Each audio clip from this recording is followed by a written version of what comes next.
¿No les resulta fascinante cómo los descubrimientos científicos importantes se inspiran a veces en hechos sencillos, como una manzana que cae de un árbol? Permítanme compartir un descubrimiento científico que se produjo gracias a un grupo de conejos. En la década de los 70, los investigadores llevaron a cabo un experimento para experimentar o examinar los efectos de la dieta en la salud del corazón. A lo largo de varios meses alimentaron a un grupo de conejos de control con una dieta rica en grasas y controlaron su presión arterial y ritmo cardíaco. Como era de esperar, muchos mostraron una acumulación de depósitos de grasa en el interior de las arterias. También los investigadores habían descubierto algo que no tenía mucho sentido. Aunque todos los conejos presentaban una acumulación de grasa, un grupo tenía sorprendentemente hasta un 60% menos que los demás. Parecía que estaban examinando dos grupos diferentes de conejos. Ese tipo de resultados puede hacer perder el sueño a los científicos. ¿Cómo puede ser?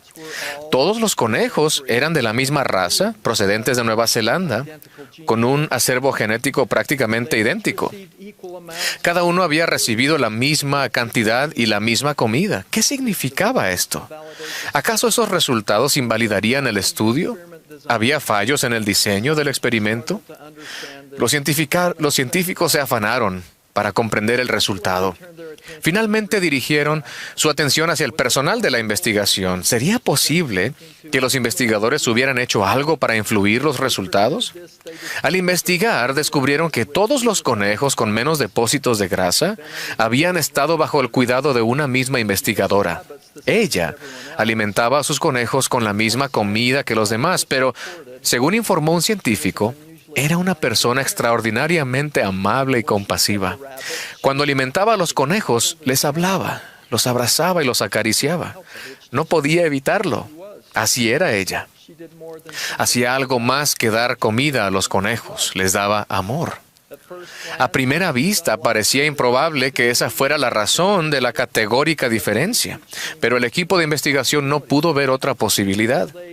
Así que repitieron el experimento, esta vez controlando estrictamente todas las demás variables. Cuando analizaron los resultados finales, ocurrió lo mismo. Los conejos, bajo el cuidado de la cariñosa investigadora, tuvieron resultados de salud significativamente más altos. Los científicos publicaron los resultados del estudio en una revista prestigiosa llamada Science. Las conclusiones de ese experimento parecen influir en la comunidad médica. En los últimos años, la doctora Kelly Harding ha publicado un libro titulado The Rabbit Effect, el efecto conejo, que toma su nombre del experimento. Su conclusión: tome un conejo con un estilo de vida poco saludable, hable con él, abrácelo, dele afecto. El trato marcó la diferencia, finalmente. Concluye, lo que afecta a nuestra salud de forma más significativa tiene mucho que ver con cómo nos tratamos unos a otros, cómo vivimos y lo que consideramos que significa ser humanos. ¿De qué manera influye esto en la vida de ustedes? En un mundo secular, los puentes que conectan la ciencia con las verdades del Evangelio parecen esporádicos. Sin embargo, como cristianos, los resultados de este estudio pueden parecer más intuitivos que sorprendentes. Para mí, esto añade otro ladrillo a los cimientos de la bondad como principio fundamental y sanador del Evangelio. Un principio que puede sanar los corazones emocional, espiritual y, como se ha demostrado aquí, incluso físicamente. Cuando le preguntaron, Maestro, ¿cuál es el gran mandamiento? El Salvador respondió, amarás al Señor tu Dios con todo tu corazón. Y continuó, amarás a tu prójimo como a ti mismo. La respuesta del Salvador refuerza nuestro deber celestial. Los antiguos profetas ordenaron que no hubiera contenciones entre uno y otro, sino que fijásemos nuestra vista hacia adelante teniendo entrelazados nuestros corazones con unidad y amor el uno para con el otro. Asimismo, en las Escrituras se nos enseña que el poder o influencia se debe mantener por benignidad, mansedumbre y por bondad sin malicia. Creo que este precepto tiene una aplicación universal para todos los santos de los últimos días, adultos, jóvenes y niños. Los ejemplos de la nueva generación nos inspiran a todos nosotros y les quiero hablar de esto. Ustedes ya comprenden lo importante que es ser bondadosos. En el estribillo de la canción de la primaria, yo trato de ser como Cristo se nos enseña. Ama a otros cual Cristo te ama. Sé bondadoso y tierno y fiel. Pues esto es lo que Jesús nos enseña. Yo quiero seguirlo a Él. Aún así, puede que a veces sea difícil. A continuación, una historia que les podría ayudar es sobre un niño de la primaria llamado Min Chan Kim, de Corea del Sur. Su familia se unió a la iglesia hace unos 6 años. Un día en la escuela, algunos de mis compañeros se estaban burlando de otro alumno e insultándole. Parecía divertido. Así que durante unas semanas me uní a ellos.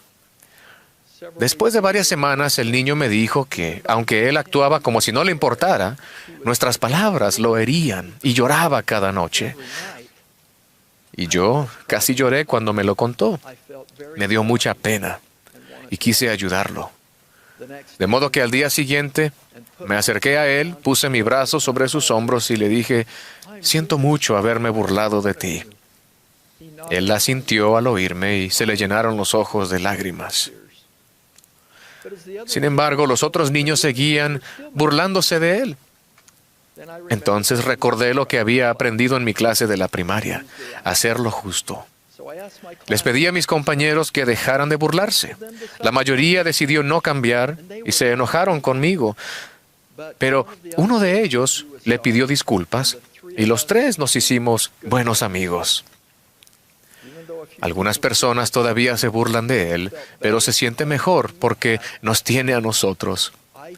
Hice lo justo al ayudar a un amigo que lo necesitaba.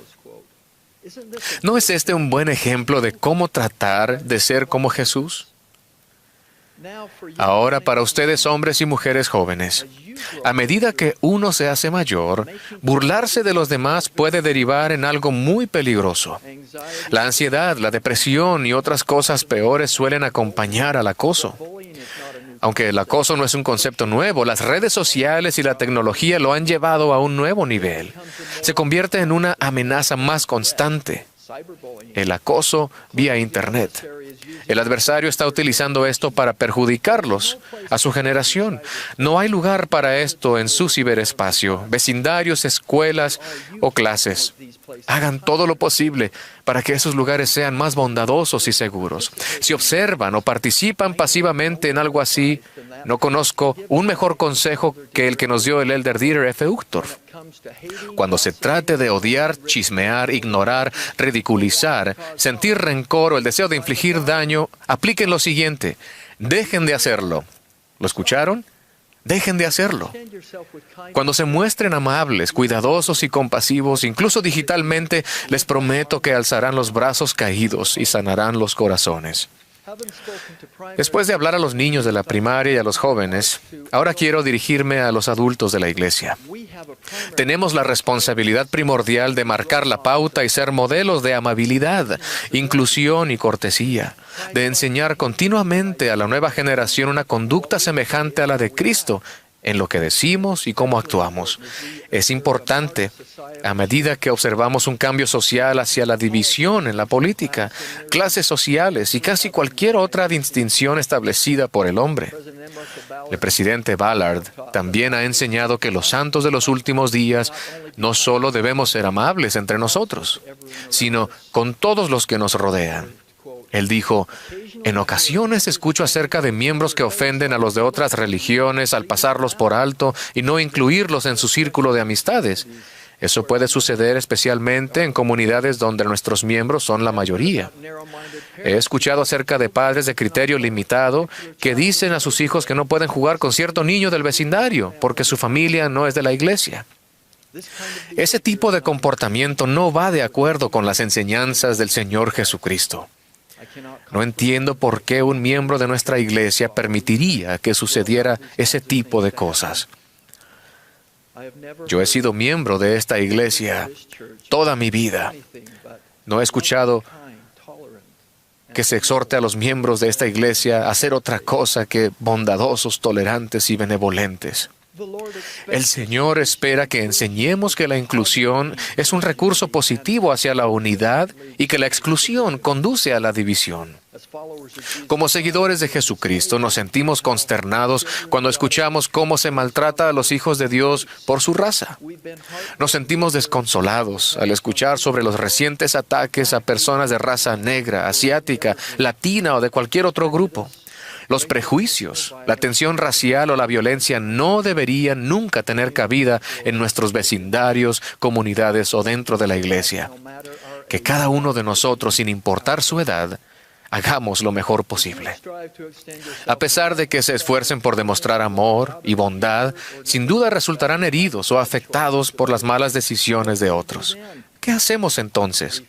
Seguimos la admonición del Señor. Amad a vuestros enemigos y orad por los que os ultrajan. Hacemos todo lo posible por superar la adversidad. Nos esforzamos por perseverar hasta el fin, orando constantemente para que la mano del Señor modifique nuestras circunstancias. Damos gracias por las personas que Él pone en nuestro camino para ayudarnos. Me conmueve un ejemplo sobre esto de los primeros días de la historia de la Iglesia. Durante el invierno de 1838 y 1839, José y otros líderes de la Iglesia fueron detenidos en la cárcel de Liberty, mientras que los santos fueron expulsados de sus hogares en Missouri. Los santos estaban desamparados y sufriendo por el frío y la falta de recursos. Los residentes de Quincy, Illinois, vieron su desesperada situación y les tendieron una mano con compasión y amistad. Wendell Mays, un habitante de Quincy, recordó el momento en el que vio por primera vez a los santos a lo largo del río Mississippi en tiendas. Algunos tenían sábanas extendidas para resguardarse del viento. Los niños estaban temblando alrededor del fuego sobre el cual soplaba el viento, así que no les servía de mucho. Los pobres santos padecían terriblemente. Al ver la difícil situación, los residentes de Quincy se organizaron para prestar ayuda. Algunos ayudaron a transportar a sus amigos al otro lado del río. Él continuó, ellos donaron generosamente, los comerciantes competían entre sí para ver cuál de ellos llegaba a ser el más generoso. Pronto reunieron contribuciones con harina, carne de cerdo, azúcar, botas y zapatos que tanto necesitaban. En poco tiempo, los refugiados superaban en número a los residentes de Quincy, quienes abrieron sus casas y compartieron sus escasos recursos con gran sacrificio. Muchos de los santos de los últimos días sobrevivieron el invierno gracias a la compasión y generosidad de los residentes de Quincy. Esos ángeles terrenales abrieron sus corazones y hogares, dieron alimento para salvar vidas, calidez y tal vez lo más importante, una mano de amistad a los santos que sufrían. Aunque su estancia en Quincy fue corta relativamente, los santos nunca olvidarían su deuda de gratitud con sus queridos vecinos, y Quincy llegó a ser conocida como la ciudad de refugio. Cuando la adversidad y la aflicción nos sobrevienen por actos reprobables, negativos e incluso mezquinos, podemos elegir tener esperanza en Cristo. Esta esperanza viene de su invitación. Sed de buen ánimo, porque yo os guiaré, y la promesa que Él consagrará tus aflicciones para tu provecho. Terminemos ahora donde empezamos. Una cuidadora compasiva que despliega su bondad con un espíritu enriquecedor y un resultado inesperado. Sanar los corazones de los animales sobre los que ejercía mayordomía. ¿Por qué? Porque ella era así. Cuando miramos a través de la lente del Evangelio, reconocemos que nosotros también nos encontramos bajo el cuidado de un guardián compasivo que despliega su bondad con un espíritu enriquecedor. El buen pastor nos conoce a cada uno de nosotros por nombre y tiene interés personal en nosotros. El mismo Señor Jesucristo dijo, yo soy el buen pastor y conozco a mis ovejas y pongo mi vida por las ovejas. En este santo fin de semana de Pascua, de Resurrección, encuentro gran paz al saber que Jehová es mi pastor, que Él me conoce que conoce a cada uno y estamos bajo su cuidado. Cuando enfrentemos el viento y las tormentas de la vida, las enfermedades y las heridas, el Señor, nuestro pastor, nos sustentará con amor. Él sanará nuestros corazones y restaurará nuestras almas. De ello testifico y de Jesucristo como nuestro Salvador y Redentor, en el nombre de Jesucristo. Amén.